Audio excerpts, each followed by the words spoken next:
about to hear is true. Only the names have been changed to protect the innocent. Fatima Cigarettes, best of all long cigarettes, brings you Dragnet.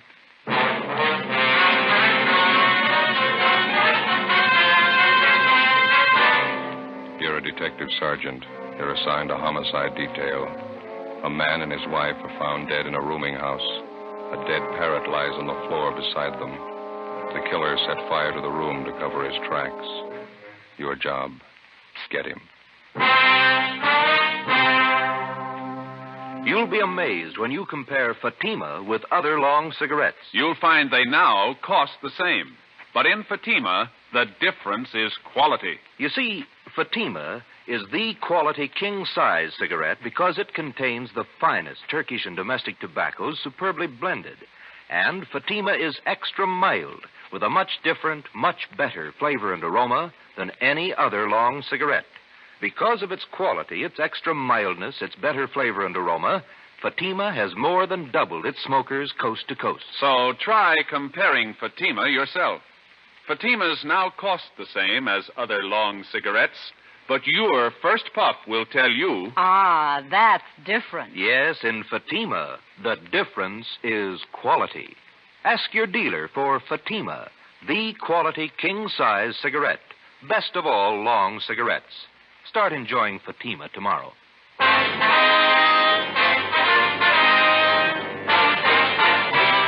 Dragnet, the documented drama of an actual crime. For the next 30 minutes, in cooperation with the Los Angeles Police Department, you will travel step by step on the side of the law through an actual case transcribed from official police files. From beginning to end, from crime to punishment, Dragnet is the story of your police force in action. It was Wednesday, April 2nd. It was windy in Los Angeles. We were working the early morning watch out of homicide. My partner's Ben Romero. The boss is Thad Brown, chief of detectives. My name's Friday. I was on the way back from communications, and it was 5:25 a.m. when I got to room 42. Homicide.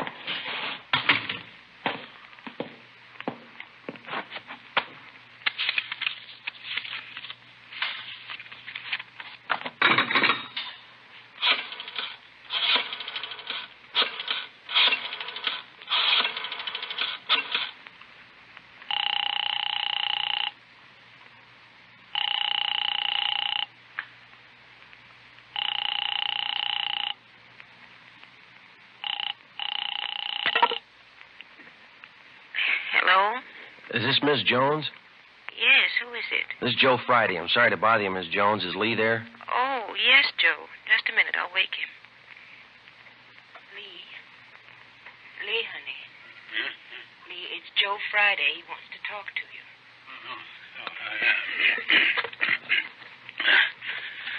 Yeah, Joe. What is it? I'm sorry to wake you. Can you come down right away? What's the trouble? Got a call from fire headquarters a couple of minutes ago. Yeah?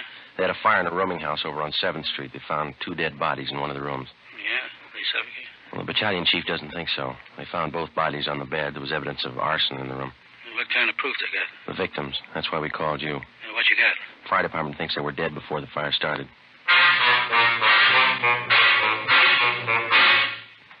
5:30 a.m. Romero and I drove out to the rooming house on 7th Street. It was a 2-story building in the middle of the block between South Grand and Toledo Avenue. On one side of it was a small transient hotel, and the other, a building which housed a bookbinding firm and studios for an acrobatic dancing school. When we got there, the salvage crew was still working.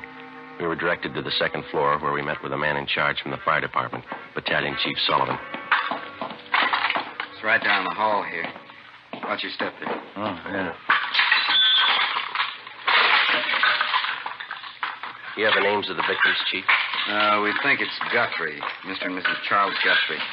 Old couple, lived here for some time, I understand. Here we are. We figure that's where it started, right under the bed over there. Heat must have been terrific. Look at the walls, Joe. Yeah. This is where most of the damage was done, Chief? No, rooms on both sides got it, too. Not as bad as this, though. Guthrie's had 2 rooms.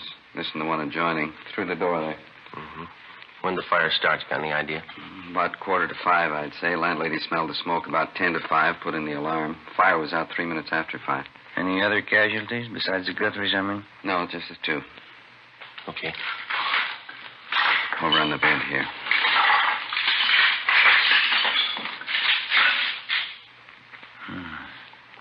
Yeah. Well, the worst I've seen. Yeah, it's pretty bad. And Ben, you can see from the position of the two bodies, doesn't look to me like they suffocated. No evidence that they tried to get out of the room. Both relaxed. Looks like somebody did them in, then tried to cover with arson, huh? Oh, Chief. Yeah? On the floor there. Oh, yeah, a parrot. Somebody wrung its neck, looks like to me, and then threw it there on the floor. There's the empty cage there in the corner. Door's open. Chief? Yeah, Wyatt? Schubert's still talking to the landlady? He hasn't come back. Clyde'd like you to meet Friday and Rebello. No. Sorry, Friday and Romero, homicide detail. This is Clyde Wyatt from the arson squad. Hi, Wyatt. How are you? You want to show him that setup, Clyde? How it was touched off? I'm glad to. You can take a look under the bed there. Tells most of the story. You see directly underneath there? Let me see. What is that, Wyatt? Pretty charred. Rags and papers. Had a good soaking in kerosene before they were touched off. Strung out all under the bed here. Couldn't miss, huh? Thorough guy, whoever set it up. Most of the carpeting in the room was doused with kerosene, too. This much you can count on. The man who touched it off knew something about timing devices. Want to show him that rig, Clyde? Oh, right here. Yeah? Ordinary electric heater. This automatic timer was connected to it, then plugged in. Heater was placed under the bed right next to the rags and papers. Timer was set probably for about 4:45 a.m. Timer let go on schedule. Heater warmed up. Rags and papers caught fire, then the mattress. You can see the rest for yourself. That timer pretty intricate, Wyatt? The man who put it together was no amateur, as the chief said. Must have known something about clockwork. Wyatt, see you a minute. Yeah, Mac. Excuse me, I'll be back in a minute. Too bad. Thanks very much. You find anything else that might tie in, Chief? Not in this room, no. Dead parrot there. Door of the cage open. Probably a pet. Might have been out of the cage at the time of the fire. Is it possible that the parrot could have suffocated, Chief? Not from what I can see, no. As I say, it looks to me like somebody wrung the bird's neck. A few green feathers on the floor there. That's the adjoining room in there. Okay.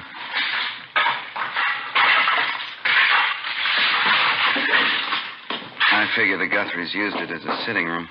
Yeah. You can see the fire didn't wipe out everything in here. Hey, Joe. Come here, man. Right. This carpet here with a door. Dark stains. Let me see. What do you think? Could be blood.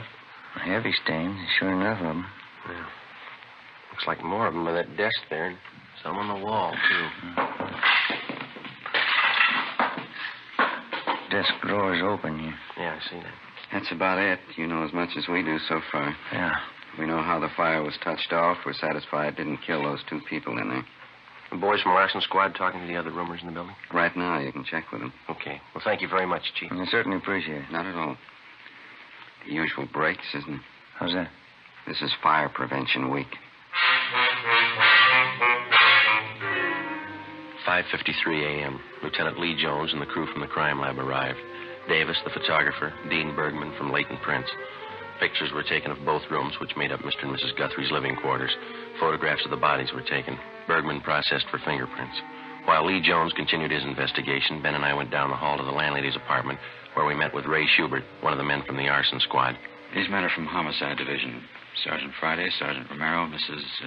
Stedman, that right? Yes, Clara Stedman. How do you do? I manage the house here. Would either of you care for a cup of tea? No, thank you. I wouldn't care for it. When did you last see Mr. and Mrs. Guthrie, ma'am? Well, now, let me see. Miss Guthrie, I saw her just before dinner last night, a little before 6. I went in to borrow an egg and a cup of flour. She was all right then. Was there anyone with her? No, she was alone. What about Mr. Guthrie? When did you last see him? About 7:30. I looked out my window and I saw him closing up the parking lot. Did the Guthries have any visitors at all yesterday? Do you remember that? Oh, just one I know of. Jack Marshman. He's working for Mr. Guthrie. About a year now. When did Marshman visit the Guthries? Do you know? Around 4 yesterday afternoon. Yes, I was there, too. Mrs. Guthrie and Jack and I had a cup of tea together. Then Jack left to go back to work, and Then I left. You didn't notice anyone else in or near the Guthrie's rooms after that, No. I had my dinner and listened to a radio play, and then I went off to bed. Well, I know you're upset, Mrs. Stedman, but can you think of anybody who might have wanted to do away with the Guthries? Anybody who had a reason to do them harm? Oh, as far as I know, Sergeant, they didn't have an enemy in the world. I guess I was wrong. It's a terrible, terrible thing. Yes, ma'am. Now, we'll leave our card here with you. All right. If you want to contact us, don't hesitate to call anytime. All right, thank you. Thank you, Miss Stedman. Goodbye, ma'am. Goodbye.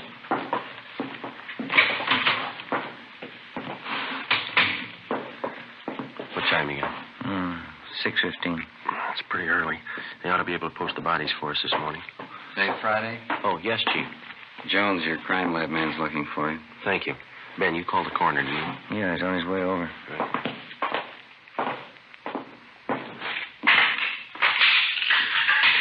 Lee? Hi. I'm looking for you. Got a few things. Yeah, what's that? This hammer. Found it over in the corner under some of the rubble. Yeah? These stains on the metal handle here, on the head. Mm-hmm. Gave it the benzodine test. It's blood. You figure it's a murder weapon? I have no more when I get the coroner's report. Bergman lifted a lot of nice prints.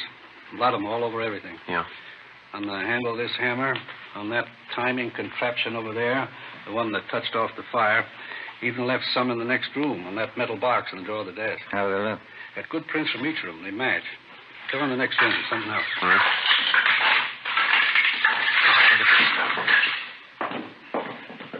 Yeah? Those stains on the carpet by the door. The stains on the carpet by the desk. Those on the wall. Blood stains, all of them. Mm-hmm. And you can see here, trail of stains, all leading through the door into the murder room. You figure they were murdered in here, and then the killer took the bodies in the next room and put them on that bed. Then he set fire to cover up. That's my guess. How about the prints on the box in that desk, Lee? Might have been money in the box. Possible burglary? That's an angle. I'll take scrapings from these stains on a biological precipitant when I get back to the lab. I'll let you know how it comes out. Better start finishing up here. Right, Lee. Thanks very much. Well? Well, looks like we're in fair shape. A hammer, a couple of fingerprints. Righty. Romero? Yes, Hubert? That fellow that worked for Mr. Guthrie in the parking lot, Jack Marshman, just got here. Did you talk to him? Wyatt and I have him in one of the empty rooms down the hall. Thanks. Which way? Down here. Seems pretty well broken up. You talked to anyone besides you since you got here? No, I told him the Guthries were dead, that's all. It's taking him pretty hard. Which one? Right here.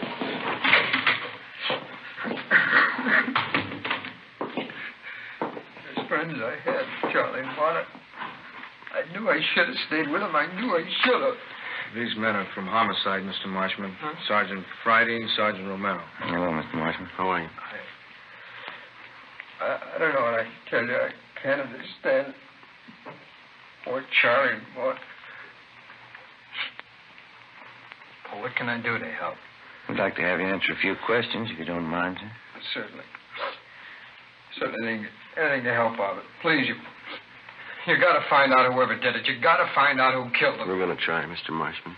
Now, would you tell us the last time you saw the Guthries alive? Sure. Maud, Mrs. Guthrie, about 4:15 yesterday afternoon. Me and Mrs. Stedman, she's the landlady, we had tea with her. Then I went back to help Mr. Guthrie at the parking lot. Mm-hmm. When's the last time you saw him? Oh, it's about 6:30. That's when I get off duty at the lot. I said goodbye to Charlie. Never dawned on me as the last time I'd see him alive. I just can't understand. It's such a vicious thing. Charlie and Marta. It's really terrible. Yes, sir. You want to just sit down there, Mr. Mark? Thanks very much. Ray. Yeah? Are you sure you're the only one who talked to Marshman since he got here? That's right. I met him at the door downstairs. Well, the only thing you told him was that the Guthries were dead. That's all he got from us. Any chance he could have been in the room since the fire? Not a chance. Then how do you know somebody killed him?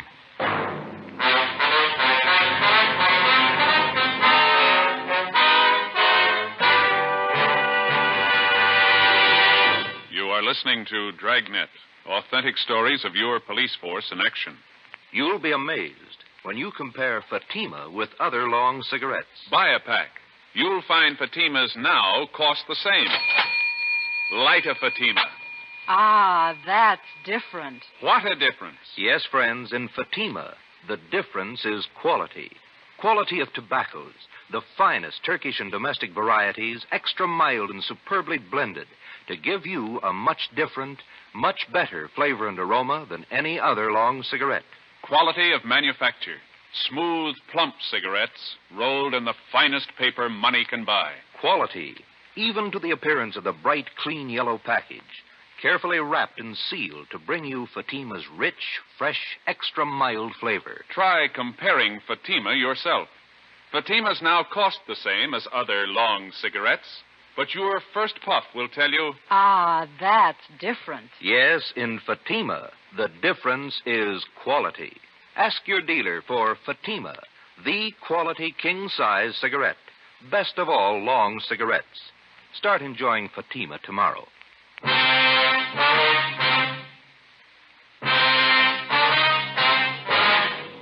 Wednesday, April 2nd, 6:45 a.m. Lee Jones and his men completed their investigation and took their findings back to the crime lab for further examination.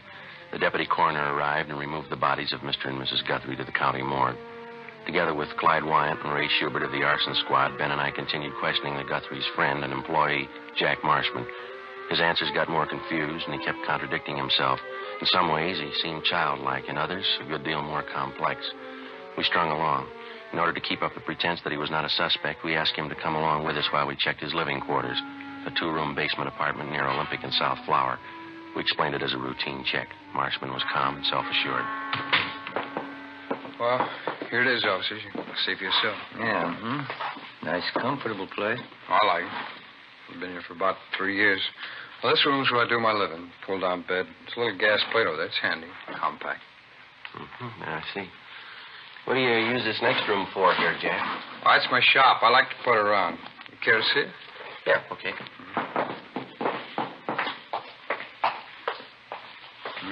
It's very nice. What's your hobby? Watchmaking.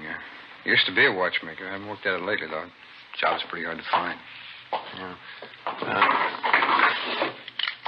These parts here on the bench. You making something, Jack? Oh, just fooling around. Old alarm clock there. I'm fixing it up for a friend.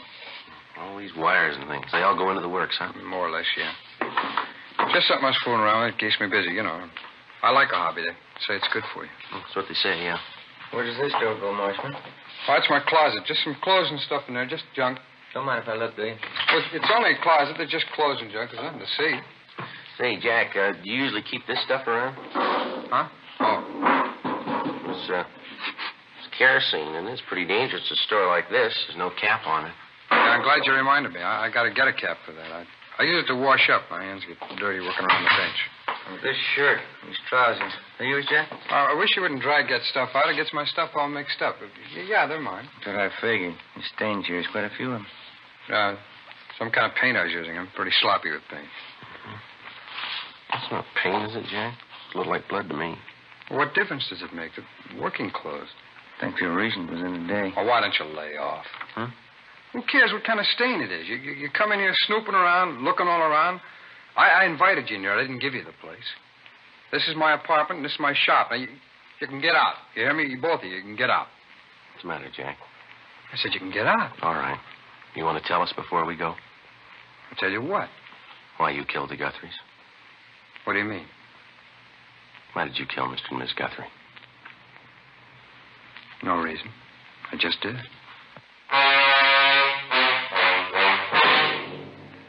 9 a.m. We put the stained clothing and the materials from the workbench in the car. Together with the suspect, we headed back for the office. On the way, Marshman was quiet. He asked for some breakfast. We stopped and bought him some ham and eggs. We tried to get him to talk. He refused. After breakfast, we dropped the stained clothing and the other things at the crime lab, and then we drove to the city hall. We parked the car in front of the Spring Street entrance and started up the stairs. Hey, wait a minute. What's wrong? I've been thinking. Yeah. It's all a mistake. What is? I didn't know what I was talking about. I didn't kill him. 9:47 a.m. Ben and I took the suspect into the interrogation room. We checked him through R&I. He had a record of 2 petty thefts the year before.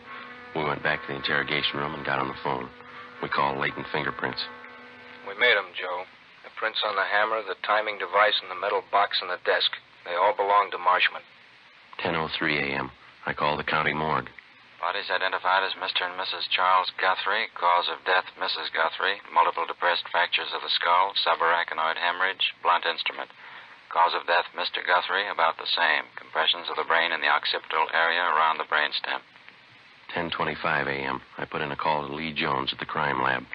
The materials from the workbench are the same that went into that automatic timer, Joe. Piece together the cut ends of some of the wires. They match. How about the stains on his clothes? Human blood. 10:45 a.m. We laid it out for the suspect, step by step. Let me rest a while. I'll feel better. Let me think. We stayed with him. We waited. 11:20 a.m. The suspect opened his eyes. Sergeant? Yeah? I want to talk about it. 11:25 a.m. Schubert and Wyatt from the arson squad joined us. We called in one of the stenographers to take Marshman's statement, Eleanor Eastlack. She automatically took down the time, the place, and those present. Jack, this is Miss Eastlack. She's going to record your statement so there'll be no misunderstanding as to what you say at this time. How do you do, man? Hello. Joe, you want to handle the question? All right. Jack, we've got a few preliminaries here for you. Okay. John Everett Marshman, is that your true name? Yeah. Where do you live? 122.5 Morgan Place, apartment B. What's your age? 37. Occupation? Watchmaker, when I'm working. Well, now, Jack, you've indicated to us in a previous conversation that you're willing to make a statement setting forth the true facts surrounding the deaths of Mr. and Miss Charles Guthrie. That's right, I'll tell you. Were you in their home Tuesday, April 1st? That's yesterday. Yeah, that's right, I was. What time did you get there? First time? About 5 minutes to 4 in the afternoon. Mrs. Guthrie was there, and so was the landlady, Mrs. Stedman. We had some tea. Was anybody else present while you were there? No, it's just the three of us. How long did you stay there? I left about 4:15, I guess. Guess I was there about 20 minutes. Where'd you go when you left? Well, back to the parking lot as usual. Charlie Guthrie left and went home to dinner. He got back about 6:15. I left at 6:30, quitting time. Where'd you go after you left the parking lot? Went around the block and then back to the Guthrie's place. Why'd you go back there? To get money. Charlie never paid me enough. Picked me up and expected me to work for nothing. All right. Now, in your own words, will you tell us just what happened starting when you entered the Guthrie's apartment the second time? Mrs. Guthrie opened the door and I went in. She gave me a cup of tea and I told her I wanted some money. She wouldn't give me any. I don't know why, but I was mad. I was sick and tired of both of them. They never gave me enough money. Eleanor? I'm getting it, Sergeant. All right, go ahead, please. Mrs. Guthrie went in the next room and I went over to the desk and got the money from the box that they keep it in.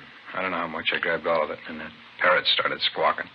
Mrs. Guthrie came running in. She saw me with the money, and she says, Jack. I picked up something and hit her.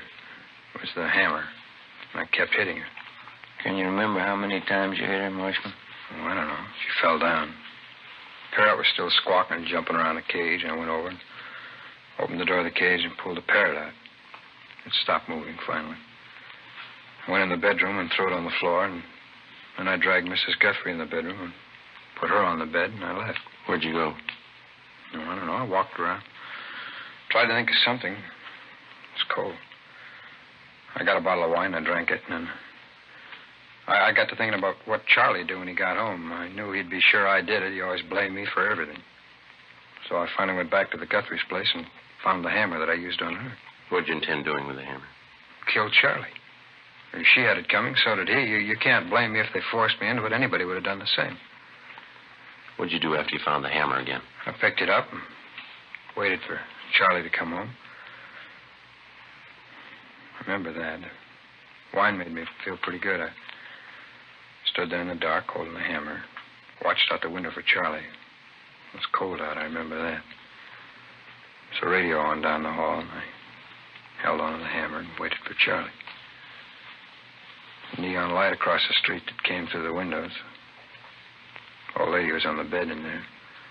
I could see the parrot on the floor. It was quiet. I had a smoke.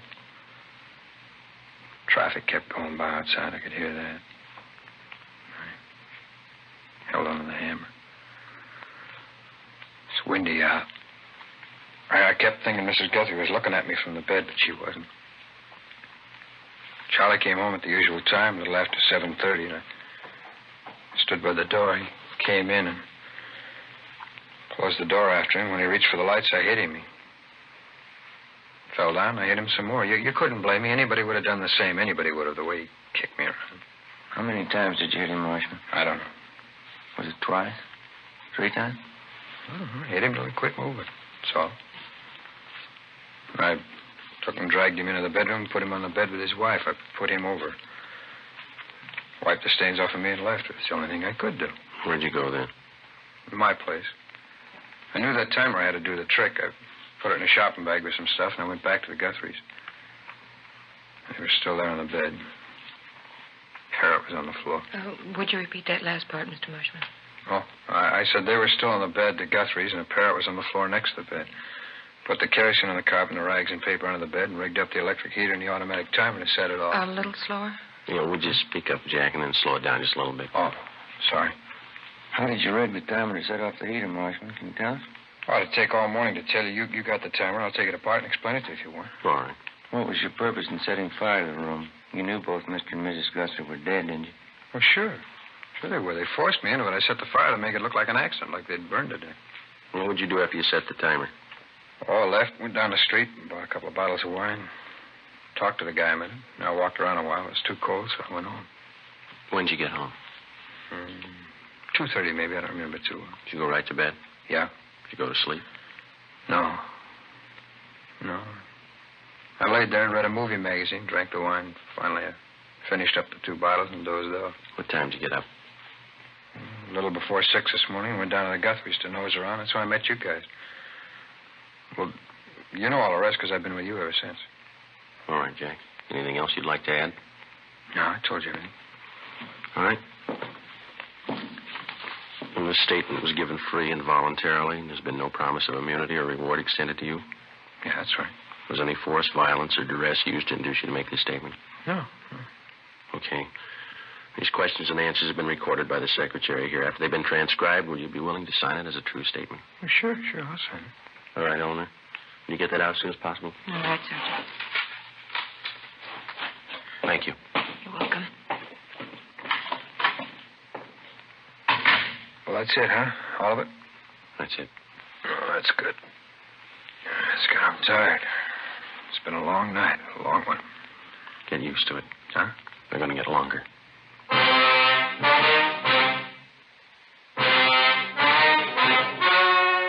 story you have just heard was true. Only the names were changed to protect the innocent. On July 29th, trial was held in Superior Court, Department 86, City and County of Los Angeles, State of California. In a moment, the results of that trial. Now, here is our star, Jack Webb. Thank you. Recently, I've asked you to send me the names of cigarette dealers who are out of Fatimas. You see, the demand for Fatimas is so great that I want to make sure that all of you can buy them. So keep your letters coming. If you find a dealer fresh out of Fatimas, let me know, and we'll have something done about it. Write your dealer's name and address on a card and mail it to me, Jack Webb, Post Office Box 951, Hollywood 28. And now for you, Mr. Dealer. The coming holiday season will find new thousands insisting on Fatima quality. Step up your order for Fatimas tomorrow. Get in on the increasing demand for the quality long cigarette.